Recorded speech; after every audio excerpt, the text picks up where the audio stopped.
Hello students, welcome back to my channel Mahishri school. So ఇక్కడ చూడండి, మన హిందీ మోడల్ పేపర్ 2 చూసేద్దాం ఈ వీడియోలో. 10वीं कक्षा नमूना प्रश्न पत्र 2 2024-2025 ద్వితీయ భాష హిందీ. మనకి టైం వచ్చేసి 3 hours 15 minutes మార్క్స్ వచ్చేసి టోటల్ 100 మార్క్స్. దీంట్లో మనకి 6 సెక్షన్స్ ఉంటాయి. చూడండి, ఇందులో మనం భాగ్ 1 చూద్దాం. निम्नलिखित प्रश्नों के उत्तर सूचना के अनुसार लिखिए. टोटल 12 మార్క్స్ ఉంటాయమ్మా. 12 క్వశ్చన్స్ ఉంటాయి. Total 12 marks. 1. निंदक को आंगन में रखना चाहिए. रेखांकित शब्द का तत्सम रूप पहचान कर लिखिए. చూడండి, ఇక్కడ మనకి ఆప్షన్స్ ఇస్తారు. ఆ ఆప్షన్స్ని మనం కరెక్ట్ ఆప్షన్స్ని చూస్ చేసుకోవాలి. ఆంగన్, మృదంగ్, భుజ్. నెక్స్ట్ सेकंड, कृष्ण वृंदावन में गाय चराते हैं. वाक्यों में क्रिया शब्द विकल्पों में से पहचान कर लिखिए. ఇక్కడ చూడండి, క్రియా శబ్దాన్ని కనిపెట్టమని చెప్తున్నారు. వృందావన్ గాయ్ చరాతే.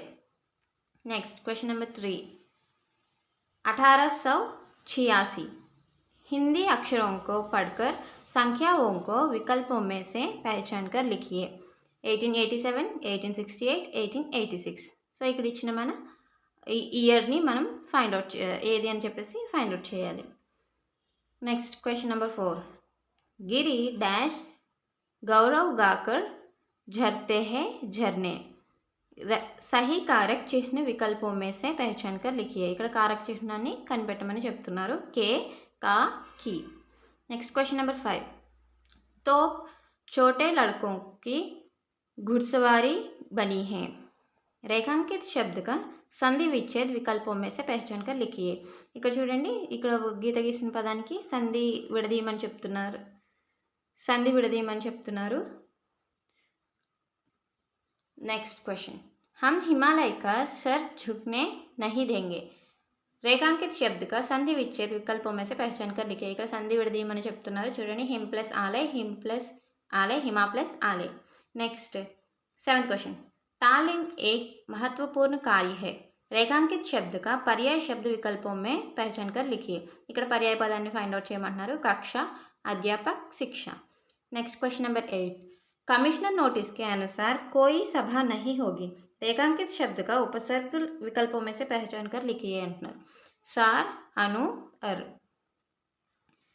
नेक्स्ट 9, तांत्रा वामिरों की सौंदर्य से सम्मोहितता. रेखांकित शब्द का प्रत्यय विकल्पों में से पहचान कर लिखिए. बहु, इत, चर्चित. नेक्स्ट क्वेश्चन, औरतें सोने के गहने बनवा लेती है. इस वाक्य का लिंग परिवर्तित रूप विकल्पों में से पहचान कर लिखिए. ఇక్కడ చూడండి, దీన్ని లింగ బదులుకర్ లింగాన్ని మార్చి రాయాలన్నమాట. आदमी सोने के गहने बनवा लेता है. आदमी सोने के गहने बनवा लेते हैं. आदमी सोने के गहने बनवा लेता है. नेक्स्ट क्वेश्चन नंबर 11, जंगल की जिंदगी बहुत खतरनाक होती है. इस वाक्य का भविष्य काल रूप వికల్పం में से पहचान कर लिखिए. ఇక్కడ చూడండి, ఈ వాక్యానికి భవిష్య కాలంలో రాయమని చెప్తున్నారు. जंगल का जिंदगी बहुत खतरनाक होगी. जंगल का जिंदगी बहुत खतरनाक होती थी. जंगल की जिंदगी बहुत खतरनाक हुई. नेक्स्ट क्वेश्चन नंबर 12, वह उसका घर गाया. इस वाक्य का शुद्ध रूप विकल्पों में से पहचान कर लिखिए. ఇక్కడ రాంగ్ ఇచ్చారమ్మా. సో మనం అది కరెక్ట్ చేసి రాయాలి.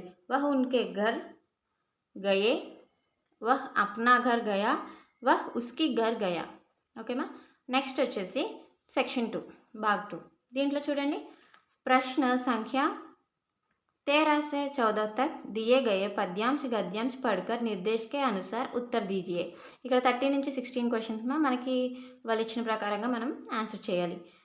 क्वेश्चन नंबर 13, निम्नलिखित गद्यांश पढ़कर दिए गए प्रश्नों के उत्तर लिखिए. ఇక్కడ మనకి గద్య భాగం నుంచి ఒక పారాగ్రాఫ్ అయితే ఇస్తారు. దానిపైన క్వశ్చన్స్ ఇస్తారు. 5 క్వశ్చన్స్. ఇది మనం కంప్లీట్గా చదివితే మనకి ఆన్సర్ చేయడం ఈజీ అవుతుంది. టోటల్ 5 క్వశ్చన్స్ ఉంటాయి. దీని నుంచి 5 మార్క్స్ అనమాట. చూడండి, नेक्स्ट क्वेश्चन नंबर 14, निम्नलिखित पद्यांश पढ़कर दिए गए प्रश्नों के उत्तर लिखिए. పద్య భాగం నుంచి ఒక పద్యం ఇస్తారు. సో దాని రిలేటెడ్ క్వశ్చన్స్ ఇస్తారు. 5 క్వశ్చన్స్. టోటల్ ఇది కూడా మనకి 5 మార్క్స్. దీనికి మనం 5 క్వశ్చన్స్ ఆన్సర్ చేయాలి. ఓకేనమ్మా, అర్థమవుతుంది కదా. नेक्स्ट 15th क्वेश्चन, निम्नलिखित गद्यांश पढ़कर प्रश्नों के उत्तर विकल्पों में से चुनकर लिखिए. కింద ఇక్కడ చూడండి గద్య భాగం నుంచి ఒక పారాగ్రాఫ్ ఇస్తారు. సో దీంట్లో మనకి ఎలా అంటే చూస్తే కరెక్ట్ ఆన్సర్స్ ఇస్తారు, దాన్ని మనం కరెక్ట్ది ఫైండ్ అవుట్ చేసి ఆన్సర్ చేయాలి. చూడండి 5 మార్క్స్ ఉంటుంది, ఇది 5 క్వశ్చన్స్ ఉంటాయి. ఇలా 5 క్వశ్చన్స్ ఉంటాయి, చూస్ ద కరెక్ట్ ఆన్సర్స్.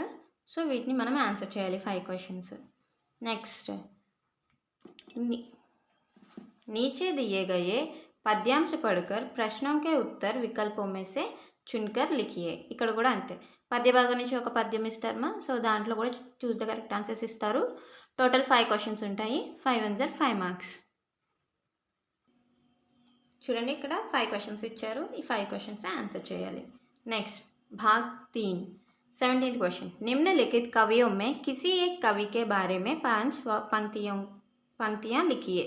ఇక్కడ మనకి ఇద్దరు కవుల గురించి ఇస్తారు, ఇద్దరిలో ఎవరో ఒకరి గురించి రాయాలి. చూడండి, జ్ఞానమార్గ్ శాఖకే కవి కబీర్దాస్, మైథిలి శరణ్ గుప్తా.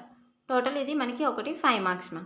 నెక్స్ట్ క్వశ్చన్, నిమ్నలిఖిत लेखक के बारे में पढ़कर रिक्त स्थानों की पूर्ति कीजिए. ఇక్కడ మనకి ఒక లేఖక్ గురించి ఇస్తారు, ఇది మనకి రవీంద్రనాథ్ ఠాగూర్ గురించి. సో మొత్తం అంతా ఇచ్చారు. ఒక ఏంటిది సీతారాం సెక్సరియా గురించి. సో ఇది దీనికి సంబంధించి మనకి ఫిల్ ఇన్ ద బ్లాంక్స్ ఇస్తారు, వాటిని మనం కరెక్ట్గా ఫిల్ చేయాలి. 5 1 జర్ 5 మార్క్స్. చూడమ్మా 5 క్వశ్చన్స్ అయితే ఇచ్చారు, ఫిల్ ఇన్ ద బ్లాంక్స్, ఈ 5 ఫిల్ చేయాలి. ఈ పారాగ్రాఫ్ కంప్లీట్గా చదివితే మనకి ఇది చేయడం ఈజీ అయిపోతుంది. टोटल 5 మార్క్స్ అనమాట. నెక్స్ట్ సెక్షన్ 4, నిమ్నలిఖిत प्रश्नों में किन्हीं 6 प्रश्न के उत्तर 4 वाक्यों में लिखिए అంటున్నారు. ఇక్కడ చూడండి 8 క్వశ్చన్స్ ఇస్తారు మనకి. 8 క్వశ్చన్స్లో 6 క్వశ్చన్స్ అటెంప్ట్ చేయాలి. టోటల్ 4 మార్క్స్ ఒక్కొక్క క్వశ్చన్ వచ్చేసి 6 4 జర్ 24 మార్క్స్. 19, सुखिया सब डैश अरु रोवई दोहे की पूर्ति कीजिए. नेक्स्ट क्वेश्चन, मनुष्य मात्र बंधु से आप क्या समझते हैं, स्पष्ट कीजिए. नेक्स्ट 21, सर हिमालय का हमने ना झुकने दिया. इस पंक्तियों में हिमालय किस बात का प्रतीक है. नेक्स्ट 22 क्वेश्चन, 26 जनवरी 1931 के दिन को अमर बनाने के लिए क्या क्या तैयारियां की गई. नेक्स्ट 23, तांत्रा वामिरे की त्यागमयी मृत्यु से निकोबर में क्या परिवर्तन आया. नेक्स्ट, वजीर अली के अफसाने सुनकर कर्नल को रॉबिन हुड की दिया क्यों आ जाती थी. नेक्स्ट क्वेश्चन, हरिहर काका को महंत और अपने भाई एक ही श्रेणी के क्यों लगाने लगे. नेक्स्ट 26 क्वेश्चन, कोई भी भाषा आपसी व्यवहार में बाधा नहीं बनती. पाठ के किस अंश से यह सिद्ध होता है.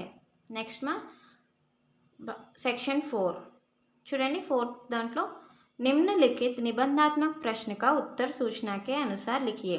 ఇక్కడ చూడండి 27th క్వశ్చన్ కింద ఇచ్చిన వాటిలో చెప్పిన విధంగా రాయమని చెప్తున్నారు. किसी एक प्रश्न का उत्तर 8 पंक्तियों में लिखिए. सॉरी ఇది भाग 5. చూడండి ఇందులో मीराबाई श्री कृष्ण के रूप सौंदर्य का वर्णन कैसे किया.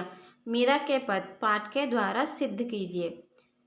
और पर्वत प्रदेश में पावस, पाठ में पावस में पर्वत प्रांत का सौंदर्य कवि ने किस प्रकार वर्णन किया. टोटल ఇది మనకి ఏదో ఒక క్వశ్చన్ అయితే రాయాలి. ఇది 8 మార్క్స్ ఉంటుంది. నెక్స్ట్ చూడండి క్వశ్చన్ నెంబర్ 28, किसी एक प्रश्न का उत्तर 8 पंक्तियों में लिखिए. बड़े भाई साहब के अनुसार जीवन की समझ कैसे आती है, कहानी के आधार पर विस्तार कीजिए. नेक्स्ट जैन की देन पाठ का सारांश अपने शब्दों में लिखिए. 2 క్వశ్చన్లో ఏదో ఒక క్వశ్చన్ అయితే అటెంప్ట్ చేయాలమ్మా. టోటల్ ఇది మనకి 8 మార్క్స్ ఉంటుంది. नेक्स्ट 6th सेक्शन, निम्नलिखित प्रश्नों के उत्तर सूचना के अनुसार लिखिए. 29, किसी एक प्रश्न का उत्तर लिखिए. ఇక్కడ రెండిట్లో ఏదో ఒక క్వశ్చన్కి ఆన్సర్ చేయమని చెప్తున్నారు. ఒక క్వశ్చన్ వచ్చేసి 8 మార్క్స్. अपनी बड़ी बहन की शादी में जाने के लिए 3 दिन की छुट्टी मांगते हुए अपने प्रधान अध्यापक के नाम पर पत्र लिखिए. आवश्यक पुस्तकें मांगते हुए पुस्तक विक्रेता को नाम पर पत्र लिखिए. ఈ రెండిట్లో ఏదో ఒక లెటర్ అయితే రాయాలమ్మా. ఇది మనకి 8 మార్క్స్ ఉంటుంది. సో నెక్స్ట్ క్వశ్చన్ 30, निम्नलिखित विषयों में से किसी एक पर 10 పంక్తిयों में निबंध लिखिए. నిబంధ ఇస్తున్నారు. సో ఇంట్లో మనకి 4 ఇస్తున్నారు. ఈ 4 మనం ఏదో ఒక నిబంధ అయితే రాయాలి. చూడండి, వృక్ష హమారే సాథీ, విద్యార్థి అనుశాసన్, ఈ దీపావళి, ఈ విజ్ఞాన్ సే లాభ్. ఇది మనకి 10 మార్క్స్ ఉంటుంది. సో ఇక్కడికి మనకి మోడల్ పేపర్ అనేది కంప్లీట్ అయిందమ్మా. ఈ వీడియో కనుక మీకు నచ్చినట్లయితే నా ఛానల్ని సబ్స్క్రైబ్ చేయండి, లైక్ చేయండి. సో దానివల్ల ఇంకొంతమందికి సజెస్ట్ అవుతుంది మన ఛానల్ అనేది. షేర్ అయితే చేయండి మా కంపల్సరీగా మీ ఫ్రెండ్స్కి వాళ్ళకి. దానివల్ల మోడల్ పేపర్స్ లేని వాళ్ళకి యూజ్ అయితే ఉంటుంది కదమ్మా. So thank you so much. మీకు ఏమైనా డౌట్స్ ఉంటే కనుక నాకు కామెంట్ చేయండి. Thank you.